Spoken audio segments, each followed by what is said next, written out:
What's up, world? It's your girl Shay in the building. You already know. Coming through with another segment of fucking. Hey, I don't even know what to call this one, to be honest with you. Like, I was about to say something, but no, I don't really know what to call it. Because it's hit home, you know? The topic is based on postpartum depression. It's something I have dealt with when I was younger, when I had my second child, and I was going through postpartum depression, and I didn't have the full-blown support as I had with my first child, and that kind of like took a toll on me mentally. Now, I know a few people who's going through postpartum depression. In fact, there is a woman who just lost her child because of the postpartum depression has took a toll on her. Now, this is a serious topic, and I want you guys to really dive in and listen to it and chime in, if you will. You know, tell me your spill on it, how you feel about postpartum depression. What do you do to prevent it, or what do you do to get out of it? And or did you have the support system and you still went through it, or was you by yourself? You know, and I just want you guys to just, for this topic alone, to just put in your you know, how you basically dealt with it, because I have some people who are listening right now who really need the support, and they really need like, you know, that extra push and guidance and stuff like that, even a prayer, if you will, because honestly, it is just not easy.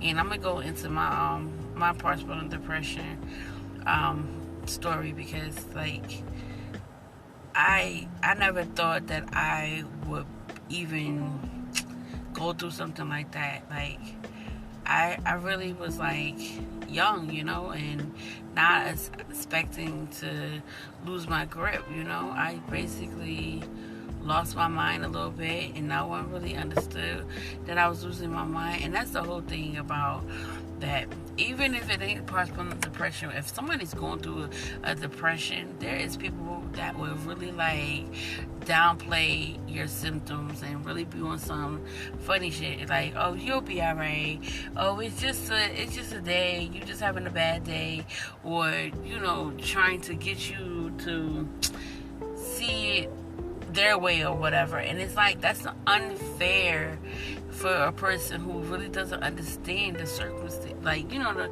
the situation, and try to make fun of it. I just don't get it. Like, for instance, for me, when I was going through the postpartum depression, my oldest daughter, she was about 1.5 years old, and then I had my daughter, Kai or whatever, and my oldest, she was still in diapers or whatever. Then I had to turn around and change another diaper. Now, it's no one's fault that I turned around and opened my legs again and had another fucking baby and shit, and didn't have the male there to help me. That's no one's fault. So I'm not ever going to say, oh, well, they should have did this, they should have did that. My daughter's father was in jail, okay? He got locked up way before she was even born, and when he came home, she was a year old already, you know. So he spent some time in jail or whatever. And at the time, I'm not going to say I wasn't fond of the family. We didn't even have no beef. It's just I wasn't close with them, you know, enough where I can be like, reach out to them and say, hey, I need this, I need help, I need, you know, blah, blah, blah, you know. And my mom, she was going through her shit, you know, suffering unknowingly of fucking deadly cancer at the time, not even knowing that was cancer.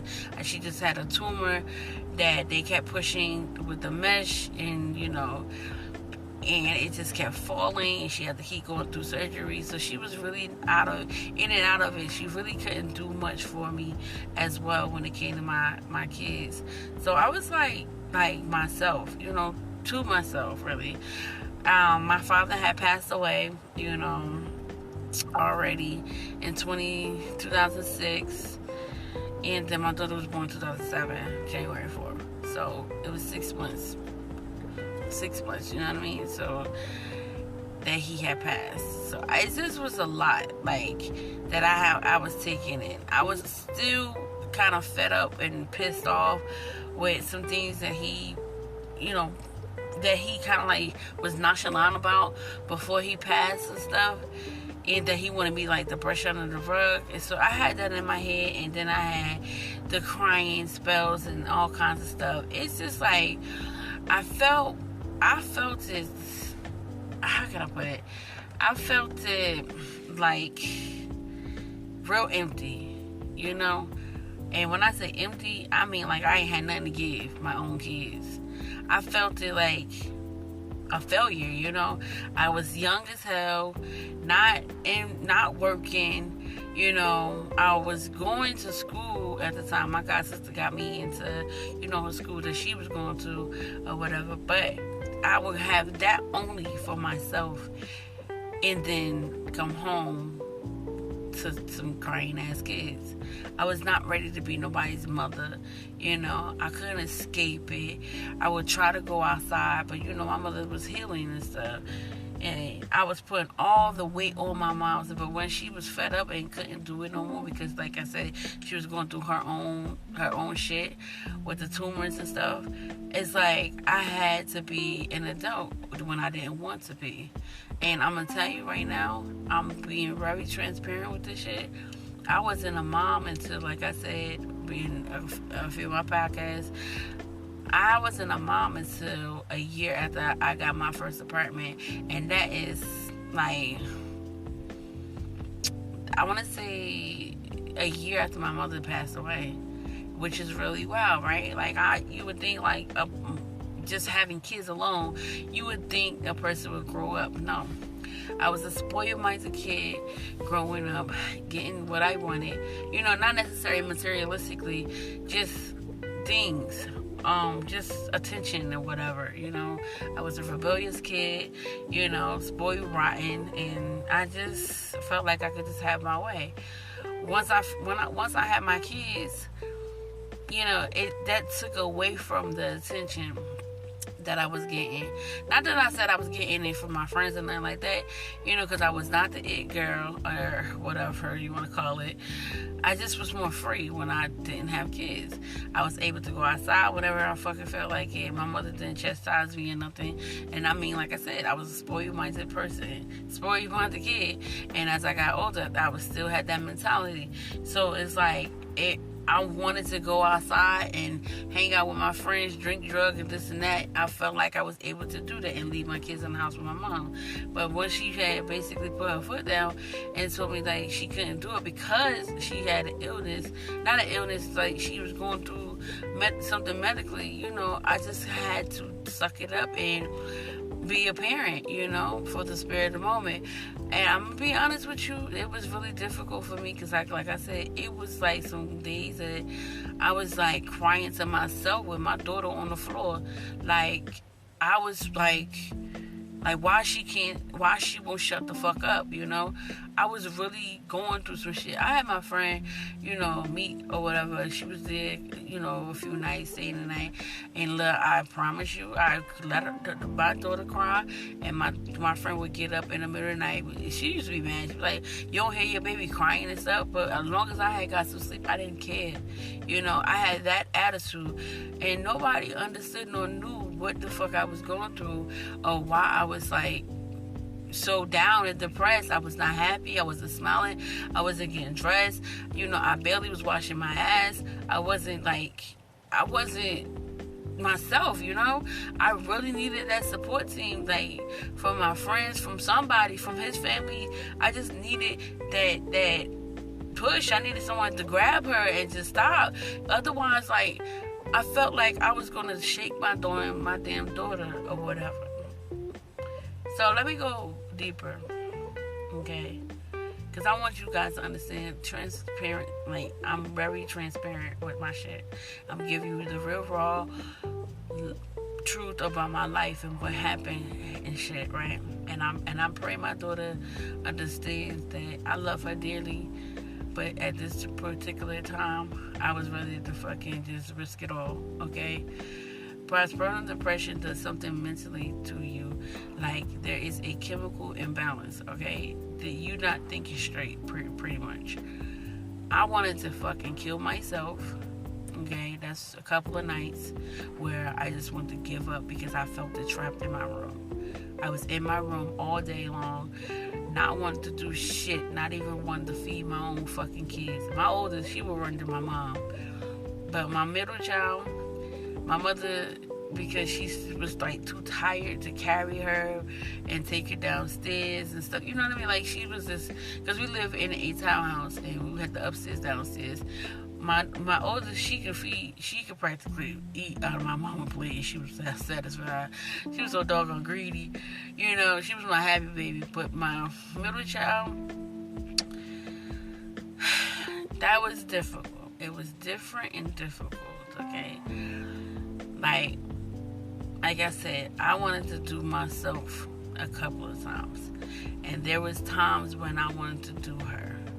Okay, like, I wanted to put her in a tub, and I'm sorry if I'm graphic, and just let the water run. I swear on everything I love. That's where I was at mentally. I wanted to do her in because I couldn't get her to just shut up. She wasn't colicky or nothing. She just was. And then on top of it, how she was conceived, and he done got locked up. It was just, you know, a fucked up moment for me. And I had to deal with that for months, those fucking thoughts. So one day, I'm breastfeeding my daughter, and I happened to fall asleep because I was tired. I had been up all night trying to, like, you know, get the room clean and whatever, you know, make sure everybody was straight, get the bottles together. And I just happened to, she woke up, and I just happened to feed her, breastfeed her, and shit. I was so tired, and I'm laying down. I said, let me just lay down, keep the boob in her mouth, you know. And I swear on everything I love, I didn't notice that I dozed off, and my boob covered her face. I swear on everything I love, it was not intentional or nothing. My boob covered her face. I didn't notice if she was drinking from my boob or not, you know, to indicate that she was alive. I don't know how long I was asleep or what. All I know is I woke up and she was discolored. The nipple released from her, the nipple had released from her mouth or whatever, and she was just there stiff. I was scared as hell. I was right then and there. It was like, I gotta get my shit together. That shit woke me up so bad because I started crying because I didn't know what was going to happen to her. I didn't know if she was going to die, but luckily, you know, God just sent breath in her lungs, and she just, you know, she just was just there breathing or whatever, and the discoloration turned into, you know, her little pink self and stuff. If I would have sat there any longer, I swear I would have just killed that baby, and I wouldn't have been myself for years and years and years. I don't know what I would have did, like, at that very moment in time. But it was something about it. It just sprung a, like, yo, you gotta shake yourself out of this shit. You know, I know you're going to school, doing this repetitive shit is a daily thing, but she's gonna be fine. Like, everybody's gonna be fine. And that, you know, it's the worst feeling in the world where you're going through something and you cannot seem to get any help. You know, like, you really going through this shit alone. You know, there's God, but at that time, I didn't believe in God like how I do now. It was different back then. So I was like, not an atheist or nothing. I was like, I think it's a narcissistic or some shit, where you believe in the spirit but you don't believe in the actual being or whatever. Like, you don't believe in the creator or whatever. You know it's something out there, you just don't believe in, like, the Bible and all that other stuff like that, you know. So that's how I was back in the day, and I was just like, whatever, like, yo, just thank you, because I didn't know where my head was gonna be at if she would have died, you know. And I kind of like, my nurturing skills is delayed because of that, you know. Like, I don't have full-blown nurturing skills because I'm scared that if I lose my kids, one of my kids, that I'm going to lose my mind. And I ain't going to have nothing left to give to my other kids, you know. Even though I know God got my kids, I gave my kids to God once I became saved. But it's still that thought of, like, as a mother, you worry about what's going to happen to them. Because there's so much shit that's going on out these days. Like the kidnapping, the drugs, the gun violence, the bullying, the school shootings, the list goes on. You gotta really worry about your kids on a daily basis. Like, seriously. My daughter wants to go to the damn gas station, even though it's right there on the corner, but one van scoop and then she's going, I never know where she at. Like, that shit, it bothers me. She's 16 going on 17, and it bothers me that, you know, she doesn't have a weapon. Like, I tell her all the time, bring my blade outside or whatever. But my daughter is, like, not prepared. You know, and I don't mean to laugh. It's just like, I care about her so much. But there's, like, this detachment, kind of like, and it's more like, how can I put it? Like, we're like friends, you know. Me and her, we're close and like friends. I'm just so scared to lose my daughter behind something, you know, to drugs, suicide, anything. Like, I'm so scared of that. But my nurturing is so delayed because of what happened back in the day. I feel like because let me put it like this: my aunt lost, you want to say 3 kids? She had 3 kids, right? And she lost her son, her 5-year-old son, first in a house fire of theirs. They had a house fire and he burnt alive, right? Then you have my cousin Lisa, who I love to death. She died in the hospital, which was so shocking. She was just living with us, and we don't know what the fuck happened to that girl.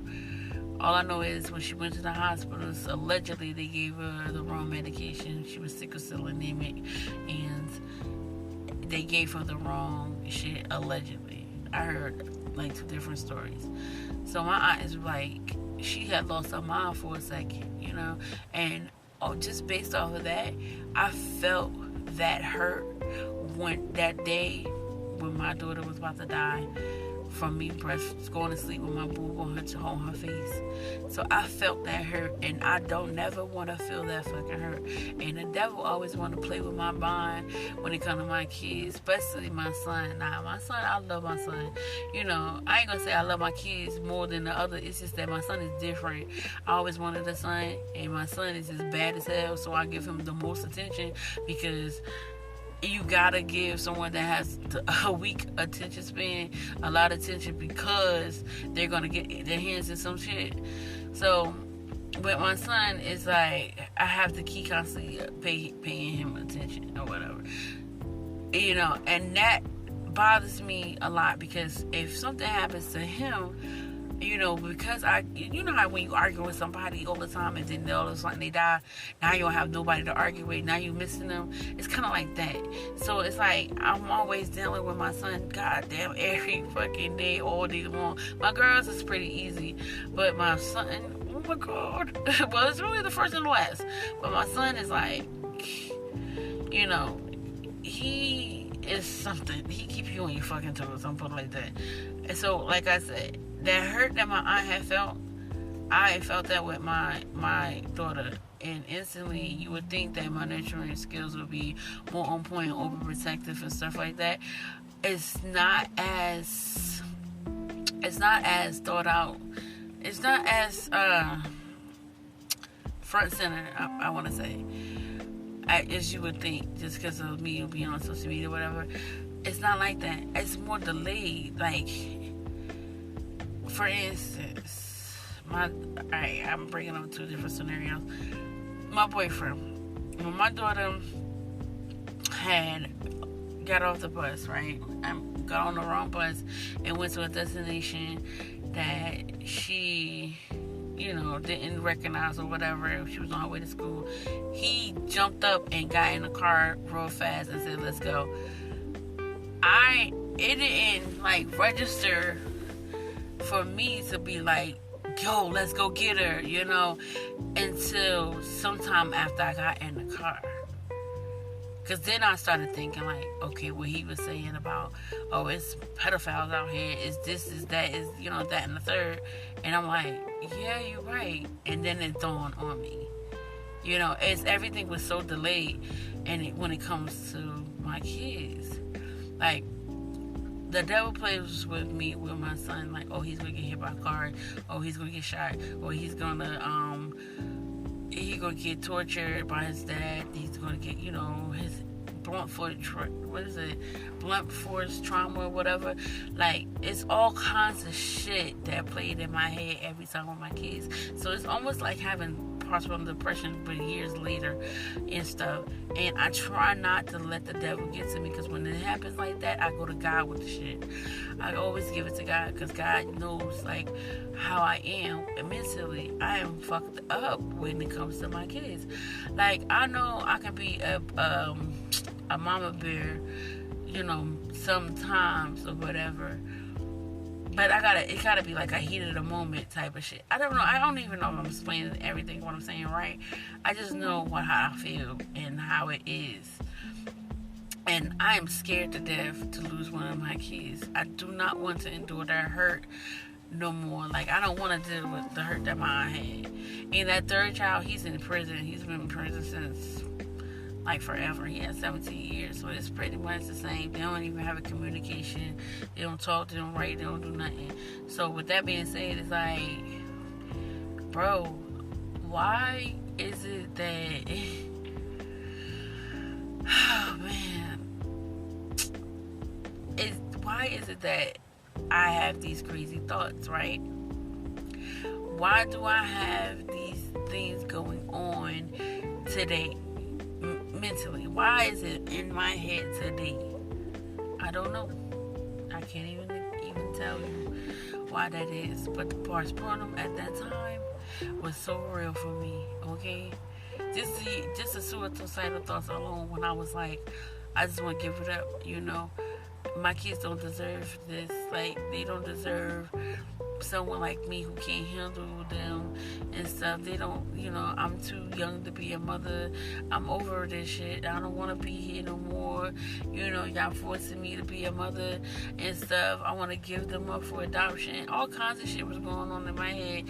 I just want to be free.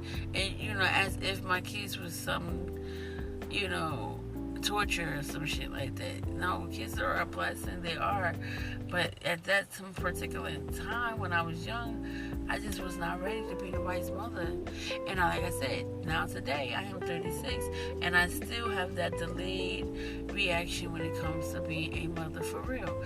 I was so used to my mother taking care of my daughter, my oldest daughter, that I thought she was going to be able to do the same thing when it came to my second child. And like I said, I don't believe in abortions, okay? I really don't. And I done had 6 pregnancies and three natural birth C-sections or whatever. The other 3 I had miscarried, okay? All by their damn dad. But well, not the first one. I had aborted. Not aborted. Lord, I don't believe in that. The first one, I didn't even know that I was pregnant. I was 15 years old. And an ex-boyfriend of mine got me knocked up, and I wound up losing that baby.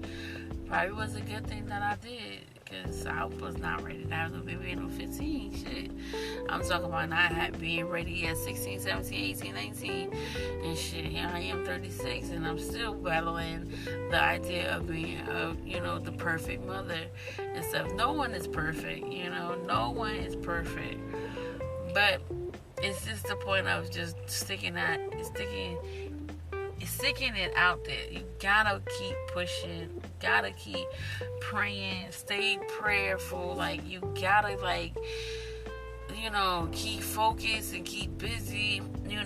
Try to build a support team, because if you do not have a support team, that heavy load on your shoulder of you doing it by yourself is, at the time, it's gonna make you feel like you're definitely alone.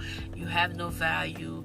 You're gonna feel all these negative shit, in your head and stuff.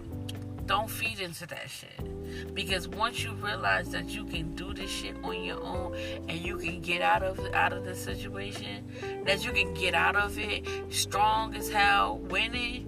Like, it's definitely gonna be worth it. Worth all the tears and the fears and the crying and everything.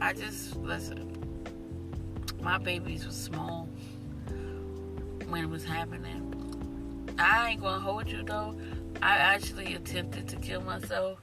And then at that particular time, it was when my daughter, I think she was like a couple months old. Yeah, I think she was a couple months old, and I had some issues with their dad or whatever. And their dad, at the time when he was in jail, he don't even know this. He wouldn't believe me if I told him. But at the time, I was having issues with their dad, and his first baby moms, which was my friend. That's a whole nother story. And the connection that they had or whatever behind my back and stuff while he was in jail.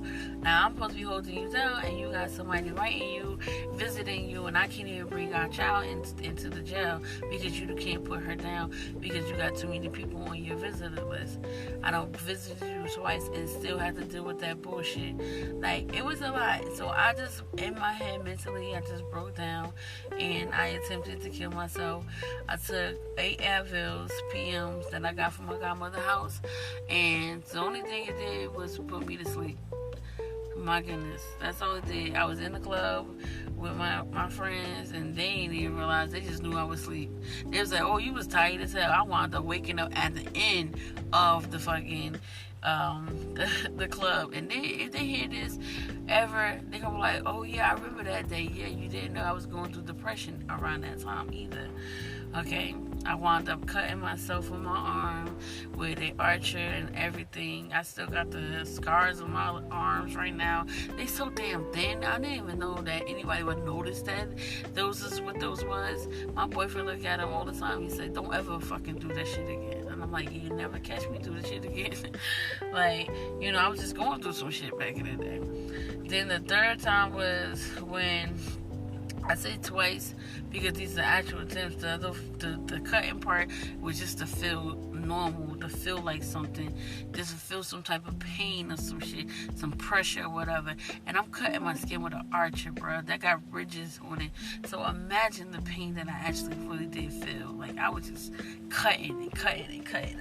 I needed to feel that pain. I felt it horrible, I felt like I wasn't supposed to be here. I'm not here actually. And I'm not being seen. I just needed to feel, And then that third time is when I almost really died, to be honest. I don't even know the count. I just know I took mad Tylenol PMs. And I just kept taking them. And all I can say is that float that I felt was not it. I was begging God right then and there to take that shit away from me. And because I felt my body lift out of my body. I was so fucked up. And not even a high. It was past the high. I was really not drowning, but floating. I felt me drifting out of my body. I felt me, transitioning. You know what I mean? I had took way too many and shit. And lo and behold, I don't know what happened with my heart, but I just know I woke up feeling fucked up and ill, and just thinking, God, like, I knew I was like, that was it for me. I was like, I can't do this to myself. My kids need me, because if I die, who takes them? Who takes them in? Like, it just, that's where my head always been at for years and years and years, since that last moment.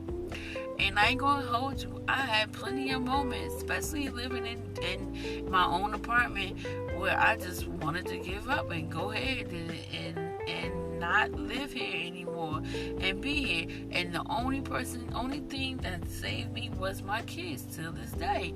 Even down the border, my son, I had those same crazy thoughts that I wanted to do something to myself. The postpartum depression is so fucking real, man. You got a support system. Whew. Them same kids saved my life. The kids that I just was not ready to have saved my life. Just the thought of someone else taking care of them, mistreating them, not taking care of them the way I would take care of them, that is what fucked me over.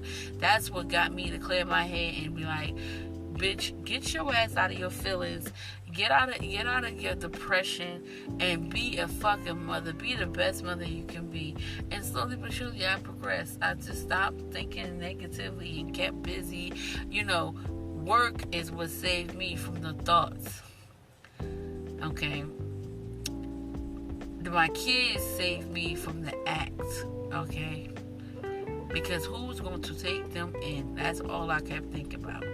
And with that being said, all I could think about is my God is so good to this day, because I would have not been here to tell my story or inspire anyone else.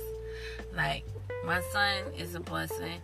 He was the last of the weekend. Then I got my tubes tied, because I said, bitch, you too damn old to be having kids now. Like, fuck that shit. Yeah, I ain't doing that shit. I gotta start all over again. Nah, I don't want no more kids, baby. I'm gonna slow this motherfucking train down, bitch. But, yeah. I don't believe in abortions either, so I definitely had to get my tubes tied. So, that was my days of the postpartum depression. You have to realize you need that support. Reach out to, like, communities, or go to outreach programs, or whatever. Like, go to maternity resources, or whatever you want to call it. There's programs for you mothers out there. Go to a secret society or some shit. They help you with the baby or whatever. Because nowadays, motherfuckers don't want to help out with the baby. They just look at you and see you struggling, and they laugh at you. The man you with, that you done had a baby by, he the main character. So that's like, putting your feelings down the drain. Like, he talking about, oh, you got this, playing the game the whole fucking time, going outside smoking weed with his buddies, as if he ain't just have a fucking baby and shit. Like, it's a whole bunch of shit I can fucking say about these lame ass niggas today. You out here fucking on these girls and stuff like that, not really understanding the whole imbalance of their brain. We be fucked up. We need you to grab the baby when the baby's crying. She done had a bottle. She took a bath. She done burped. She done shit it.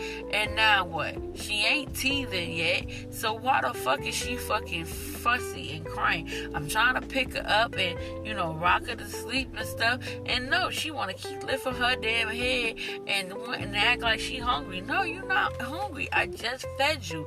So what the fuck is wrong with you? Yeah, these dads out here, like, it's a part of being a team. Y'all had these babies together. Let's be a fucking team. I didn't have that shit. I didn't have no fucking team. I had me, okay? Me. My mom's here and there, but me, shit. Y'all don't think I need a break? I still to this day be like, I need a break. But I feel fucking guilty if I take my kids outside. I mean, if I go outside, listen, I just got comfortable with finally getting food. I gotta sneak it though. Getting food from outside and eating it in the car by myself. I just finally got that comfortable because I used to be feeling uncomfortable with me buying something that I should be I should be feeding my kids, let them feel, get a little splurge on eating food and stuff like that. But when it comes to feeding me and my kids, then I gotta add extra money to it. And so it's much cheaper if I just get me something to eat. Don't tell them, right? I don't know, but I feel hella guilty when it's like I have my thoughts like I want to give myself a break from these damn kids, from this house, from this state, everything. But when I go looking for shit, like, excuse me, it's like, for instance, my sister's a travel agent, and she's trying to go to Costa Rica. Now, before that, she had the Jamaica trip, she had the Georgia trip, and the Florida trip. Now, I could have took my ass to at least one of them shits and made it about me. But when it comes down to booking, all I could think about is where the kids gonna be at. Damn, that shit is like crazy. I like, damn, I can't never enjoy myself without me thinking about these damn kids. And then it's like, it's fucked up because, well, damn, who the fuck gonna take them in while I'm on this so-called cruise of mine? Like, yeah, you're right. Who is going to take care of them? Nobody can take care of them like you can take care of them. And then on top of it, motherfuckers complain while you going. Motherfuckers expect money while you going. This your fucking blood. What do you mean? Like, it be mad shit that be going on. People be having secret agendas. Man, no, I'm good on that. So I'm just like, Lord, I need a break. I don't know where I'm going with this. These thoughts, but I definitely want my space and freedom. I don't want it to be a forever thing. Yes, I do not, but I need a break. But yes, postpartum depression is the real deal. And like I said, them niggas that be helping I have babies and stuff, they don't know what stress is like unless they go to jail. That's the only stress they know. I feel like,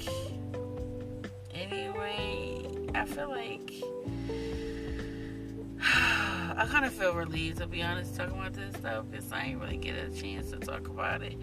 I had plenty of chances. I'm lying. So I had plenty of chances to talk about this, especially with outreach groups or whatever. I haven't talked about it. So mothers and mothers-to-be,